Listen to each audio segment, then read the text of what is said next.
melaksanakan kegiatan aksinya dalam bentuk kegiatan diseminasi pada hari Kamis tanggal 12 Januari 2023. Tentunya tindakan-tindakan positif ini harus beracuan kepada visi misi sekolah yang terlebih juga termuat ada di dalam tata tertib sekolah.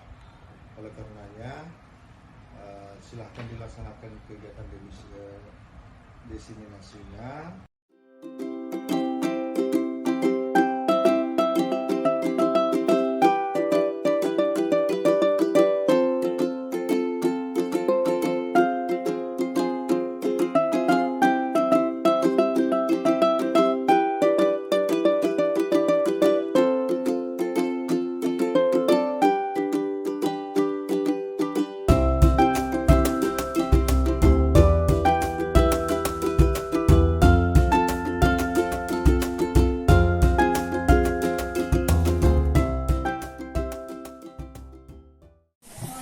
Pertama-tama, marilah kita panjatkan puji dan syukur kehadirat Allah Subhanahu wa Ta'ala karena telah memberikan rahmat dan kesehatan kepada kita semua sehingga kita bisa berkumpul di tempat ini.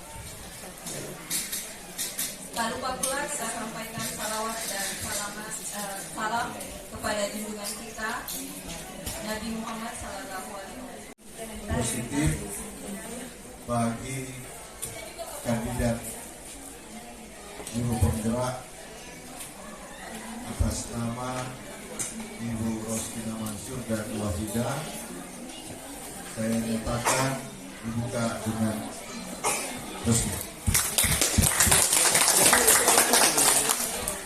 Alhamdulillah rabbil alamin, salatu wassalamu ala rasulillah wa alihi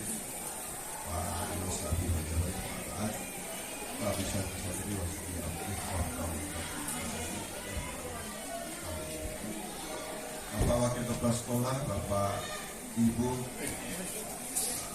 Kepala Bidang, Bapak Ibu Guru yang saya hormati, tenaga administrasi yang saya hormati, yang saya muliakan, narasumber pada hari ini, kandidat Guru Penggerak yang berkolaborasi dengan Guru Penggerak Ibu Maryam selaku host juga ya, lebih populer istilahnya host ya. Tak lupa mari kita kirimkan salam dan selawat kepada junjungan Nabiullah kepada Rasulullah SAW sebagai Nabi pada saat kita sama.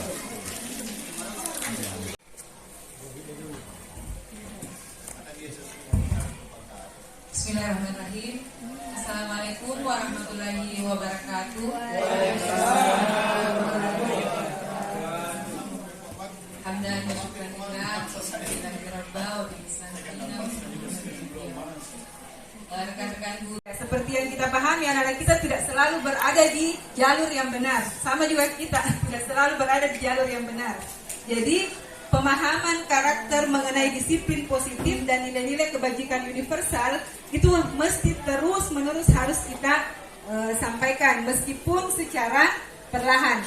Jadi karakter Bapak Ibu yang kami pahami itu tidak bisa hanya dengan secara instan seperti memberikan mereka materi lalu kemudian diterapkan. Tetapi karakter itu adalah sesuatu yang sudah mengakar dalam diri mereka dan itu perlu pembiasaan, pelatihan dari waktu ke waktu, kekonsistenan. Seperti misalnya saya salut Ibu Haji Supi yang selalu menanyakan anak-anak sudah sholat atau belum. Ya karena itu memang harus dibiasakan. Ya, jadi dalam agama kita pun seperti itu. Jadi kalau kita melakukan sebuah kebaikan kepada orang lain itu akan berimbas kepada diri kita sendiri. Jadi ditanamkan kepada anak kita bahwa kalau dia disiplin tepat waktu masuk ke belajar itu untuk dirinya, untuk diri mereka sendiri. Kemudian menyepakati tentang nilai-nilai kebajikan universal dan pada akhirnya nanti itu akan menjadi sebuah keyakinan, menjadi keyakinan. Ya tugas ini mungkin tidak seperti kita membicarakan ini di depan forum, tetapi dalam pelaksanaannya itu butuh konsistensi, butuh Kemudian ilusi bahwa semua penguatan positif itu efektif dan bermanfaat. Misalnya semua hukuman itu efektif untuk mendisiplinkan siswa. Itu ilusi. Ya. Ilusi bahwa orang dewasa memiliki hak untuk memaksa. Ini yang paling sering kita lakukan sebagai guru yang kita anggap dalam pikiran kita untuk kebaikan siswa, tetapi siswa kita belum tentu sama pemahamannya. Ya. Jadi menurut pihak Dewantara, sebagai pendidik itu ada tugas menuntun siswa. Tidak pakai sepatu selama seharian di sekolah. Konsekuensi atau hukuman? Hukuman. Jadi intinya hukuman itu sesuatu yang spontan dan menyebabkan anak-anak merasa tidak nyaman. Kemudian lari mengelilingi lapangan basket 2 kali karena terlambat 10 menit untuk pelajaran Hukuman. Penjauhan.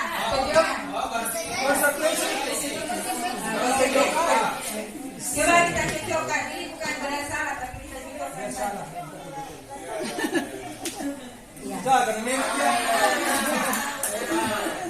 Jadi kalau mencatat 100 kali itu hukuman. Lari mengelilingi lapangan basket, kalau guru matematika tidak kerja PR disuruh lari ke sini 10 kali. Hukuman. Keyakinan kelas yang mereka buat sendiri. Seperti tadi yang Ibu Rostina sudah bawakan, kesepakatan kelas dan yang sudah kami lakukan seperti itu. Jadi membuatkan kesepakatan kelas ini antara siswa dengan ibu sendiri ya dalam kelas. Jadi dalam satu mata pelajaran sebenarnya harus ada satu kesepakatan kelas.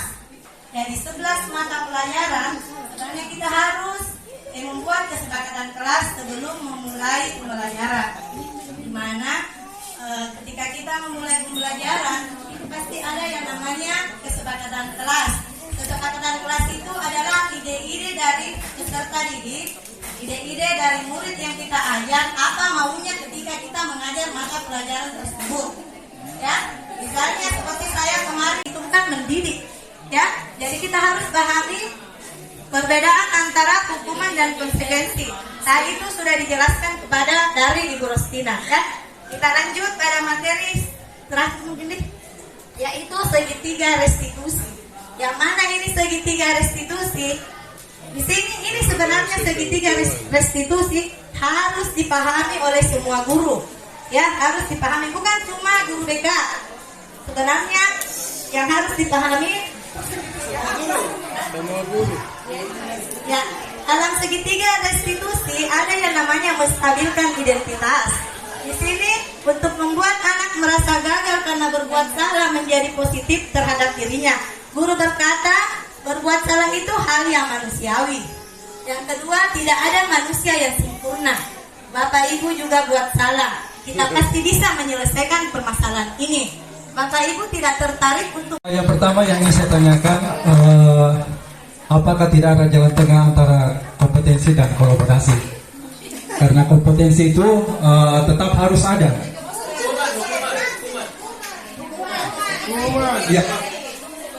Ya, kolaborasi dan ya kompetensi dan kolaborasi karena satu dua. Ya, kompetisi dan kolaborasi. Yang kedua, karena kebajikan itu universal, apakah tidak bisa kita bukan per mata pelajaran, misalnya per kelas tentang kayak tata tertib itu tadi? Karena kebajikan universal, pasti semua akan menerima. Apakah wali kelas yang tidak usah per mata pelajaran misalnya begitu? Saya kira terima kasih. Assalamualaikum warahmatullahi wabarakatuh.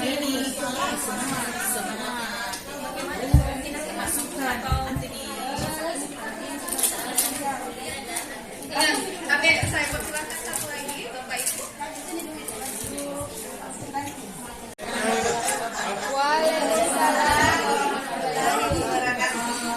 Terima kasih pada pemateri ini.